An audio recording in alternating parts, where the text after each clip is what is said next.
Did you know that Queen nearly went broke at their peak? That Brian May has worked on NASA missions and has PhD on interplanetary dust? That once they were watched by 1.9 billion viewers worldwide? That Freddie Mercury recorded with Michael Jackson? And it all fell apart over a llama? Or that their quietest member vanished forever after one final song and hasn't been at any public Queen events in more than 25 years, though he is still worth over £170 million. That Brian May hand-built his own guitar? That a song they thought at first wasn't good enough to be released became their best-selling single in the US, selling over 4 million copies. The chaos before the crown. Queen formed officially in 1971, but it wasn't until 1974 that they started gaining real traction. The lineup was solidified when John Deacon joined in February 1971. Freddie Mercury had already been pushing the idea of forming a new band with Brian May and Roger Taylor. The new band name was Freddie's idea, Queen. In July 1973, they released their debut album, Queen. It didn't chart well. The highest it reached in the UK albums chart was number 24, and in the US, it barely cracked the Billboard 200. The second album came out in March 1974. It did slightly better, number 5 in the UK, but still failed to generate significant income. Despite growing popularity, the band was earning almost nothing. The reason? A bad management deal. They were signed to Trident Studios, not just as a record label but as a production and management company. But the deal heavily favored Trident. Queen members were paid a weekly wage, reportedly £60 per week, even as their music was being released internationally. In 1974, after the release of their third album, Sheer Heart Attack, the band had their first hit single, Killer Queen. It reached number 2 in the UK and number 12 in the US. But even then, they saw little of the profits. In fact, by the start of 1975, Queen was nearly £200,000 in debt. Brian May said in an interview years later, "We had hits, we were touring the world, and we couldn't even afford proper food." Freddie once described himself as living on beans and toast while promoting gold records. The tipping point came that same year. In early 1975, the band met with John Reid, Elton John's manager. I don't think anybody could ever sum up Freddie. He was, people talk a lot about his uniqueness and one-off.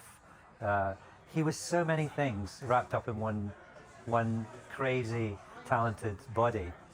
They terminated their contract with Trident and signed with Reid, who helped them negotiate a new deal with EMI and Elektra Records in the US. This change in management directly led to the production of A Night at the Opera, which was their most ambitious album to date. It cost over £40,000 to produce, one of the most expensive albums ever made in Britain at the time. The album included the now iconic track, Bohemian Rhapsody. At 5 minutes and 55 seconds, EMI considered it too long for radio. They were hesitant to release it as a single. Even Queen's own label doubted it would work. To get around that, the band gave an advance copy to DJ Kenny Everett. He played clips of it on Capital Radio, teasing listeners. After intense demand, he eventually played the full track multiple times, despite the label's objections. The public reaction was immediate. By the end of 1975, Bohemian Rhapsody was number 1 in the UK and stayed there for 9 weeks. It sold over 1 million copies by early 1976. It became Queen's first real commercial breakthrough, and their first step into global recognition. But there was still some unfinished business. The opening track of A Night at the Opera was titled Death on Two Legs. It was an open attack on Queen's former management at Trident. The lyrics don't mention names, but the references were unmistakable. Freddie refused to explain the song in detail, but said, "Let's just say it's very, very nasty, and people deserve it." The manager in question, Norman Sheffield, even threatened legal action, which ironically confirmed the song was about him. By the time A Night at the Opera hit shelves, Queen had transformed their position. from £200,000 in debt to multi-platinum success in less than a year. But it wasn't just about the money. It was the first time they had full creative and financial control. They didn't just survive. They rebuilt everything. But behind the success, there was tension. The band had been through 3 years of financial strain, bad contracts, internal disagreements, and intense pressure from the media. And yet, they pushed forward, not because they were lucky, but because they refused to stop. This wasn't the moment Queen became famous. This was the moment they became independent. And that made all the difference. Behind the spotlight, while Queen was becoming one of the biggest bands in the world during the late 1970s and early 80s, things weren't always smooth behind the scenes. By 1976, Queen had 5 studio albums under their belt. They were charting globally and selling out massive venues. But inside the band, there were real tensions. Creative ones, personal ones, and sometimes just plain stubbornness. Let's start with Freddie Mercury. Most people know him as this wild, confident, untouchable frontman. But offstage, he was a different person. Friends say he was actually shy, sometimes even awkward in small groups. He once said, "When I'm performing, I'm an extrovert. But inside, I'm a completely different man." His performances, though, were huge. During the band's 1977-78 News of the World tour, Queen played to over 350,000 fans across North America and Europe. On stage, Mercury was in full command. But behind closed doors, he was starting to live a double life. Fame gave him everything, but it also isolated him. At the same time, the band was under pressure to keep making hits, and they were each starting to write in different directions. Roger Taylor was pushing for a harder rock sound. His songs like "I'm in Love with My Car" weren't exactly what the record labels wanted. Brian May, on the other hand, leaned into epic, emotional pieces, songs like "The Prophet's Song" and "Save Me." And John Deacon, the quietest member of the group, kept surprising everyone with chart-topping hits. One of the biggest was "Another One Bites the Dust." Released in August 1980, it was Deacon's idea entirely. The groove, the production, even the final mix. Inspired by the band chic, Deacon recorded it almost like a funk track. At first, the other band members weren't sure it fit. But when Michael Jackson visited them backstage in LA and heard it live, he told them directly, "You guys have to release that song." They listened. It hit #1 on the Billboard Hot 100 and stayed there for 3 weeks. It also became their best-selling single in the US, selling over 4 million copies. And still, despite the hits, the band dynamics were complex. Freddie sometimes took total control of the studio. Brian would later say, sometimes he'd dominate the whole process. Other times, he'd disappear for days. To help keep the peace, Queen made a rare and very smart decision. Starting with the Works album in 1984, they began crediting all songs simply to Queen. No individual names, even though the songs still came from different members. That way, no one fought over royalties or credit. It didn't always fix the tension, but it helped. Around this time, Brian May was going through personal issues of his own. His marriage was falling apart, and his father had passed away. He took comfort in his old passion, astrophysics. What most fans don't realize is that Brian May had actually been working on a PhD before Queen took off. He returned to it later in life and officially earned his doctorate in 2007 from Imperial College London. His thesis was on interplanetary dust, and he's now worked with NASA on missions like New Horizons. Also, his guitar, the famous Red Special, wasn't some expensive custom model. He built it himself, with his dad, from fireplace wood, bicycle parts, and salvaged electronics. He still uses it today. Then there was the short-lived collaboration between Freddie Mercury and Michael Jackson in 1983. I guess he liked us, and so I got to meet him, and he kept coming to see us. They tried recording several songs together at Jackson's home studio in Encino, California. One of those songs, There Must Be More to Life Than This, was eventually released, years later, as a duet. But the sessions fell apart quickly. Freddie was frustrated that Michael kept bringing his pet llama into the studio. Michael, on the other hand, didn't approve of the people Freddie brought with him.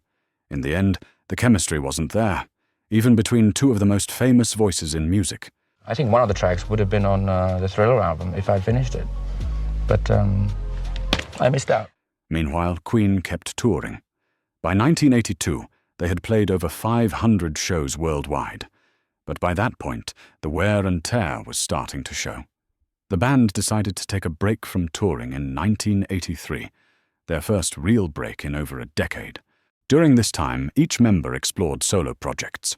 But Queen wasn't done, not even close. Internally, though, the cracks were still there. They were a band of very different personalities, barely holding it together at times. Legacy, loss, and the vanishing bassist. By the mid-1980s, Queen had already done more than most bands ever dream of. But what came next would define their legacy, not just in terms of success, but in how they handled tragedy, transformation, and ultimately, silence. Let's start with Live Aid, July 13th, 1985. Queen's 21-minute performance at Wembley Stadium for Live Aid in 1985 is often considered one of the greatest live sets in music history. It wasn't just iconic. It changed their public image overnight. They weren't even the headliners. In fact, Queen hadn't toured in North America since 1982 and were facing growing criticism in the British press. But on that day, in front of 72,000 people at Wembley and over 1.9 billion viewers worldwide, Queen delivered a set that redefined their place in rock history. Freddie's voice, the tight musicianship, and the AO call and response with the crowd became instantly legendary. After the show, Elton John reportedly told them, "You just stole the show, you bastards." What most people don't know is that Queen almost didn't perform. They were hesitant, burned out from past tours and skeptical about being part of a charity event. But Bob Geldof pushed them to join. And it was the right call. Following Live Aid, Queen released A Kind of Magic in June 1986, and it spawned hits like Who Wants to Live Forever and Princes of the Universe.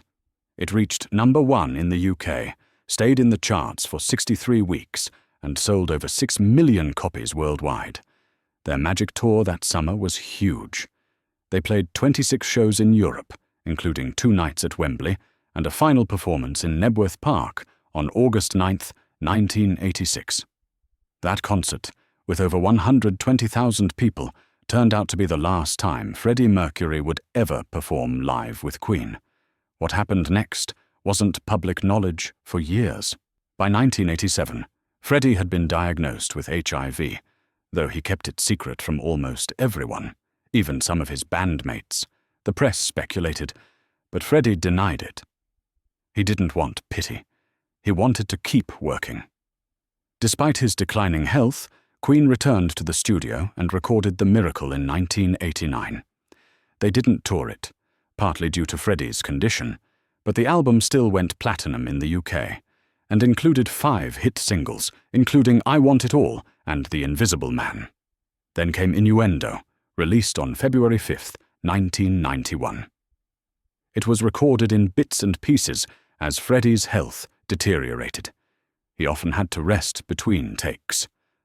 But his voice remained strong, right to the end. The title track, Innuendo, reached #1 in the UK. Another track, The Show Must Go On, was written by Brian May specifically to describe Freddie's determination. Freddie insisted on singing it, despite being incredibly ill, and nailed the take in one shot. Freddie Mercury died on November 24, 1991, just 1 day after publicly confirming he had AIDS. He was 45 years old. His death was a shock to fans around the world, even though rumors had circulated for years. Thousands gathered outside his home in London. Radio stations across Europe played Bohemian Rhapsody on loop. Sales of Queen's back catalogue skyrocketed. In April 1992, Queen held the Freddie Mercury tribute concert at Wembley Stadium. It featured Elton John, David Bowie, Metallica, George Michael, and others.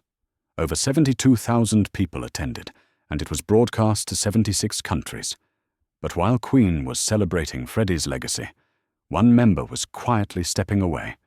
John Deacon, the band's bassist and songwriter behind major hits like Another One Bites the Dust and I Want to Break Free, played one last time with Queen at that tribute concert. After that, he disappeared from the spotlight almost completely.